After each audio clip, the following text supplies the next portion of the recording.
Australia کے ساحل پر خون کی ہولی تقریب کے دوران فائرنگ سے 12 افراد قتل، تقریب میں بھگدڑ مچ گئی، گولیاں لگنے سے 29 افراد زخمی۔ فائرنگ کا واقعہ سڈنی کے ساحل پر مذہبی تہوار میں پیش آیا۔ پولیس کی جوابی فائرنگ میں ایک حملہ آور ہلاک، دوسرا گرفتار۔ پولیس کی عوام سے متاثرہ علاقے سے دور رہنے اور محفوظ مقامات پر پناہ لینے کی ہدایت۔ ہلاک حملہ آور کی مان ہارون مونس کے نام سے شناخت، تعلق ایران سے تھا۔ گرفتار ملزم کی نوید اکرم کے نام سے شناخت ہوئی۔ آسٹریلوی پولیس کا سڈنی میں نوید اکرم کے گھر پر چھاپا۔ آسٹریلوی پولیس نے سڈنی حملے کو دہشت گردی قرار دے دیا۔ آسٹریلوی وزیر اعظم اینتھونی البانیز کی واقعے کی مذمت، کہا ملک میں نفرت، انتہا پسندی اور دہشت گردی کی کوئی جگہ نہیں، ذمہ دار افراد کو ہر صورت کیفر کردار تک پہنچایا جائے گا۔ سڈنی فائرنگ کا واقعہ، مسلم شخص نے بہادری کی مثال قائم کر دی۔ 43 سالہ احمد آل احمد نے دہشت گرد پر چھپٹ کر اس سے بندوق چھین لی، دوسرے دہشت گرد نے اسے ٹانگ اور کندھے پر گولیاں مار کر زخمی کر دیا۔ احمد فروٹ شاپ کا مالک اور 2 بچوں کا باپ ہے۔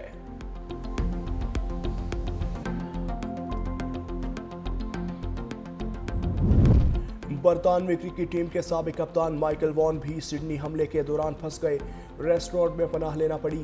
ایکس پر لکھا، حملے کے دوران ایک ریسٹورنٹ میں بند رہنا انتہائی خوفناک تھا۔ ہنگامی سروسز اور حملہ آوروں کا مقابلہ کرنے والے شخص کا شکریہ۔ آسٹریلوی کرکٹر عثمان خواجہ کی فائرنگ کے واقعے کی مذمت، کہا سڈنی میں بے دردی سے لوگوں کو قتل کیا گیا، اس دل خراش واقعے کو بیان کرنے کے لیے الفاظ نہیں۔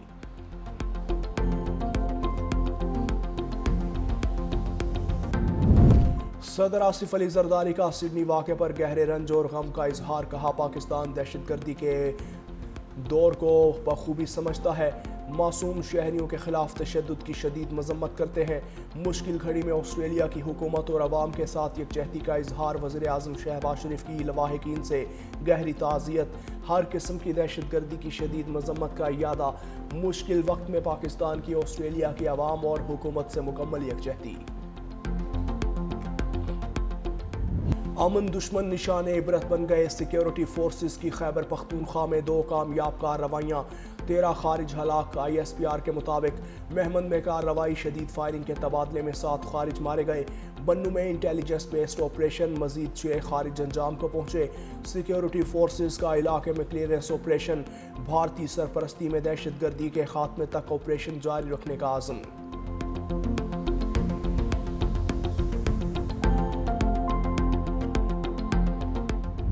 ہمارا SHO سٹی خاران قاسم صاحب، ان کو شہید کیا گیا تھا، جو قاتل ہیں جنہوں نے قلعتم تنظیم سے فتنہ ہندوستان سے جن کا تعلق ہے، یہ تینوں لوگ اس وقت ہماری کسٹڈی میں ہیں، جو جوائنٹ آپریشن میں ہوا، ساتھی ہیں جو اس میں انوالوڈ ہیں، ان کے متعلق بھی کارروائی جاری ہے اور کوشش ہے کہ وہ بھی جلد از جلد گرفتار ہو جائے۔ بیسیکلی اس کو یہ کڈنیپ کرنا چاہتے تھے بس تاکہ اس کو اغوا کر کے لے کے جایا جائے، مگر شہید نے وہاں پہ رجسٹ کیا، اس کے لڑکوں نے رجسٹ کیا، جس پہ انہوں نے فائر کر کے اس کو شہید کر دیا موقع کے۔ بلوچستان میں امن دشمنوں پر زمین تنگ، خاران سے فتنہ ہندوستان کے 3 دہشت گرد شکنجے میں آ گئے۔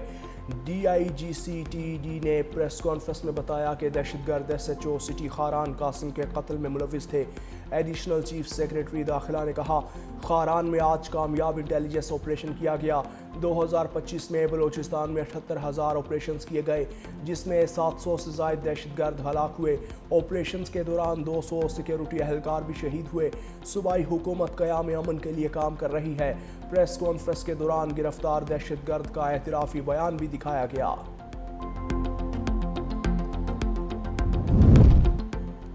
شکارپور کے ضمنی انتخابی مارکے میں تیر چل گیا، PS9 میں پیپلز پارٹی کے امیدوار آغا شہباز درانی 73,954 ووٹ لے کر کامیاب۔ غیر سرکاری نتائج کے مطابق JUI کے سید رشد اللہ 9,412 ووٹ لے سکے۔ JUI امیدوار نے نتائج کو مسترد کر دیا، کہا ہم الیکشن ٹرائیبیونل کو بائیو میٹرک کی درخواست دیں گے۔ نشست پیپلز پارٹی کے رکن سندھ اسمبلی آغا سراج درانی کے انتقال پر خالی ہوئی تھی۔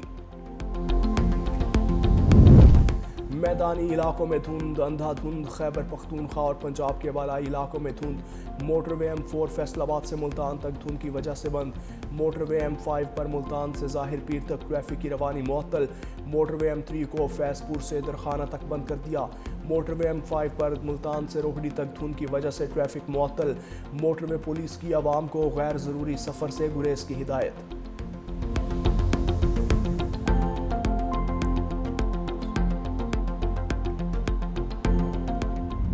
حافظ نعیم الرحمان نے نون لیگ کو نشانے پر رکھ لیا، کہا نواز شریف 70,000 حرام ووٹ لے کر منتخب ہوئے، گزشتہ انتخابات میں مسلم لیگ نون نے 17 نشستیں بھی نہیں جیتیں، ٹیکس نہ دینے والی اشرافیہ کا چالان کون کرے گا، خاندانی سیاست نے بلدیاتی نظام کو کمزور کر کے رکھ دیا، بلدیاتی نظام لاگو ہونا چاہیے، اب اس سیاست کو بدلنا بہت ضروری ہے، ہم اس گلے سڑے نظام کے خلاف پورے ملک میں تحریک چلائیں گے، ناانصافی کے نظام کے خلاف مل کر کھڑا ہونا ہوگا۔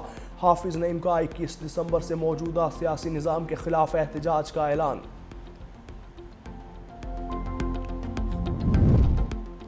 وزیر اعظم کے مشیر رانا ثناء اللہ کے جنرل باجوہ پر سنگین الزامات، کہا ایک بریفنگ میں جنرل باجوہ نے کہا رانا بہت موٹے ہو گئے ہو، جیل میں بہت سمارٹ تھے، فیض حمید سے کہا اس کو دوبارہ سمارٹ بناؤ، میں نے کہا کہ مجھ پر مقدمہ آپ نے ہی بنوایا، اللہ اس دنیا میں ہی اس کا حساب کرے گا، ایسا ہو ہی نہیں سکتا، حاضر سروس آفیسر آرمی چیف کی مرضی کے بغیر جھوٹا مقدمہ بنائے، مزید بولے بانی پی ٹی آئی کے دور میں معاملات فیض حمید جنرل باجوہ کی مرضی سے ہی چلتے تھے۔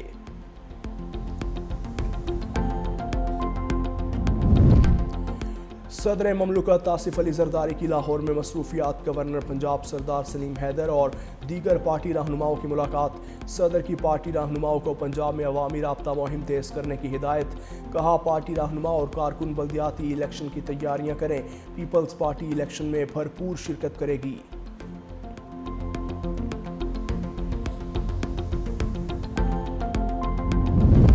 بلاول بھٹو زرداری سے گورنر خیبر پختونخوا فیصل کریم کنڈی کی بلاول ہاؤس کراچی میں ملاقات، گورنر فیصل کریم کنڈی کی صوبے کے عوامی مسائل کے حوالے سے بریفنگ۔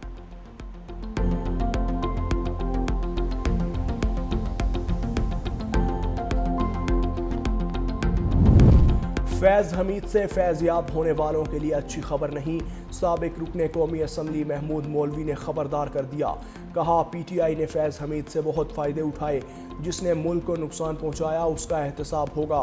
سابق گورنر سندھ عمران اسماعیل نے کہا کہ پاک فوج نے ایک پاورفل شخصیت کا احتساب کیا، پاکستان نے آگے بڑھنا ہے تو واضح ڈائریکشن پر چلنا ہوگا۔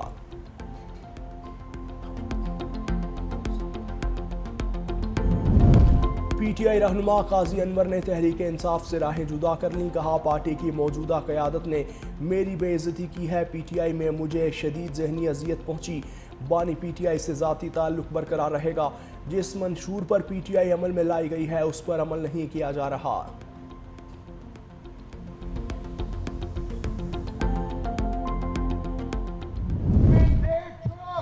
جس نے لاہور کی عوام کے مینڈیٹ پر ڈاکہ ڈالا ہے مجھے مشورے دے رہی ہے، اللہ کا مجھے مشورے دینے سے پہلے ذرا اپنے صوبے کا حال دیکھیں۔ پنجاب پولیس پورے پاکستان میں سب سے کرپٹ ترین ادارہ بن گیا ہے، یہ تو ان کا حال ہے اور مشورے ہم کو دے رہے ہیں۔ پنجاب میں اربوں روپے کی کرپشن ہو رہی ہے، وزیر اعلیٰ خیبر پختونخوا سہیل آفریدی کا الزام، کوہاٹ میں جلسے سے خطاب میں کہا کہ ہمیں مشورہ دینے والے پاکستان کو ڈبو رہے ہیں، وفاق نے 5300 ارب روپے کی کرپشن کی، اس پر کوئی بات نہیں کرتا، انگلی اٹھانے والے اپنی کرپشن دیکھیں، ہمیں این ایف سی میں حصہ نہیں دیا جا رہا، بانی اور بہنوں کو جعلی مقدمات میں پھنسایا گیا، پاکستان اور تمام اقوام کو متحد کرنا ہوگا۔